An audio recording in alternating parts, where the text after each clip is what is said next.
fait partie de notre quotidien en tant qu'infirmier en anesthésie-réanimation.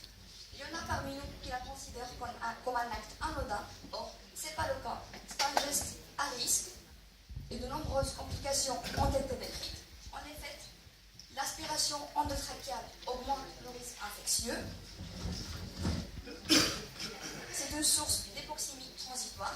Ça constitue également un suivi restrictif majeur et donc peut-être à l'origine d'une augmentation de la pression artérielle, d'une augmentation de la pression intracrânienne, et peut aussi être source de lésions de la muqueuse trachéale, comme elle peut également augmenter le risque de la survenue d'un bronchospasme. La divergence de la réalisation de la technique d'aspiration endotrachéale nous a poussé à mener une réflexion sur l'état de connaissances relatif à la pratique d'aspiration endotrachéale. Pour ce faire, nous avons mené une étude descriptive quantitative de premier niveau, au niveau de bloc opératoire du CHP Galétique de Agadir, auprès de 20 infirmiers en anesthésie-réanimation par le biais d'un questionnaire d'une grille d'observation. Les principaux résultats de notre étude sont les suivants. En termes de formation, 65% des IAR ont reçu une formation de base en matière d'aspiration endotrachéale, alors que 20% ont déclaré qu'ils n'ont reçu aucune formation.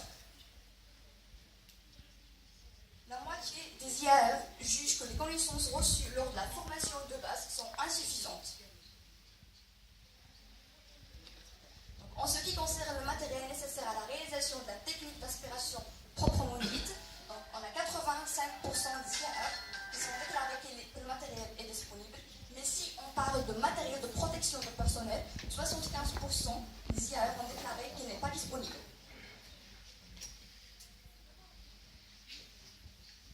Donc 85% des IAR ont déclaré que la technique d'aspiration trachéale est une technique importante, c'est-à-dire qu'ils sont conscients de l'importance de cet acte.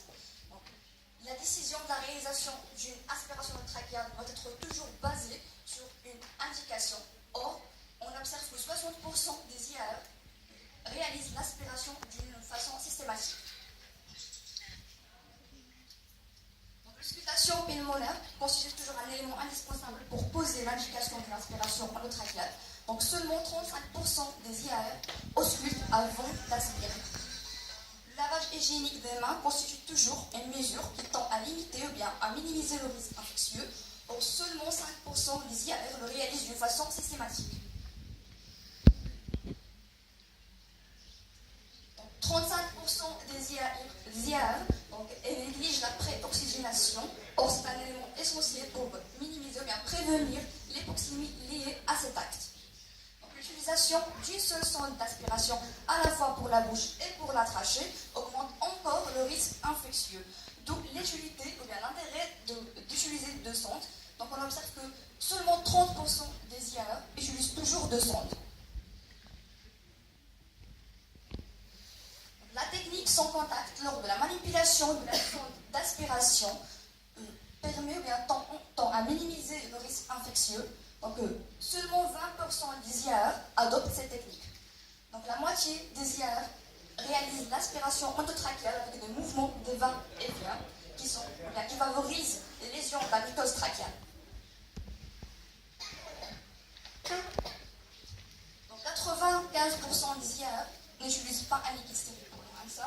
Donc, théoriquement, le temps nécessaire pour une aspiration endotrachéale ne doit pas dépasser les 10 à 15 secondes pour éviter une aspiration endotrachéale excessive. Donc, on a 35% des IAR qui dépassent ces 15 secondes. On reste une minute, mademoiselle. Si on parle de la surveillance, donc on a seulement 35% des IAR qui font une surveillance plus ou moins complexe, donc 40% se contentent de surveiller juste la saturation en oxygène. Donc, concernant le changement de la tuyauterie, 45% des IAR changent la tuyauterie en fin du programme, alors que normalement il faut la changer en fin de chaque intervention. Donc, les incidents les plus rencontrés par les IAR lors de l'aspiration trachéale sont la désaturation et le saignement. Donc, pour conclure, on va parler des applications de notre étude qui émanent des résultats trouvés. Donc, côté formation, donc, notre étude suggère l'intégration d'un module sur la pratique d'aspiration en anesthésie dans le programme de formation des IAR et bien sûr assurer la formation continue visant la technique sûr endotrachiale en chirurgie programmée. Si on parle du côté pratique,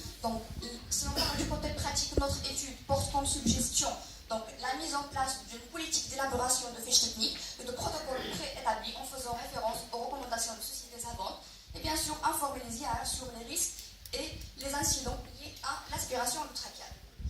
Côté gestion, donc notre étude propose l'amélioration de l'organisation de la pratique des IAR et bien sûr doter les blocs opératoires du matériel nécessaire.